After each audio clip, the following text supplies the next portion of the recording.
தமிழ்நாடு முழுவதுமாக புறக்கணிக்கப்பட்டிருக்கு.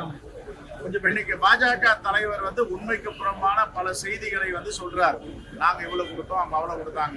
காங்கிரசின் தேர்தல் அறிக்கைகளை பாஜக காப்பியடித்து விட்டதாக தமிழக காங்கிரஸ் தலைவர் செல்வ பெருந்தகை செய்தியாளர் சந்திப்பில் தெரிவித்துள்ளார். தேர்தல் வாக்குறுதி அறிவிப்புகளை காப்பி அடிச்சிட்டீங்க.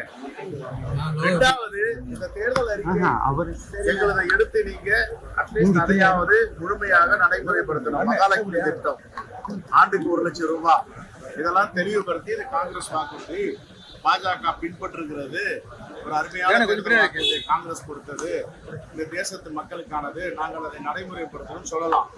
இது ஒன்று. இரண்டாவது, இந்த நிதிநிலை அறிக்கை என்பது மாநிலத்துக்கான நிதிநிலை அறிக்கையோ, ஒரு தென்பகுதி, வடபகுதி, மேற்கு பகுதிக்கான தேர்தல் அறிக்கை இல்ல. இந்த தேசத்திற்கான நிதிநிலை அறிக்கை. இந்த தேசத்திற்கான நிதிநிலை அறிக்கை பீகாருக்கும் ஆந்திர பிரதேசத்துக்கும் மட்டுமான நிதிநிலை அறிக்கை இல்லை. தமிழ்நாடு முழுவதுமாக புறக்கணிக்கப்பட்டிருக்கு. இன்னைக்கு பாஜக தலைவர் உண்மைக்கு புறம்பான பல செய்திகளை சொல்றார். நாங்க இவ்வளவு கொடுத்தோம், அவங்க அவ்வளவு கொடுத்தாங்க.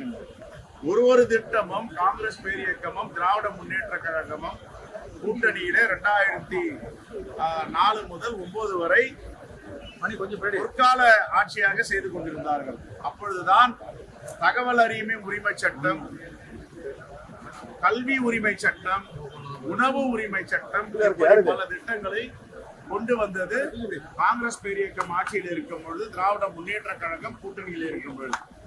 இதையெல்லாம் பேசாம உண்மைக்கு புறம்பாக பாஜக தலைவர் சொல்லி வராங்க. இதெல்லாம் மண்டையாக கண்டிக்கத்தக்கது. செய்திகளை உள்ளது உள்ளபடி தெரிந்து கொள்ள ரெஃப்ளெக்ட் நியூஸை சப்ஸ்கிரைப் பண்ணுங்க.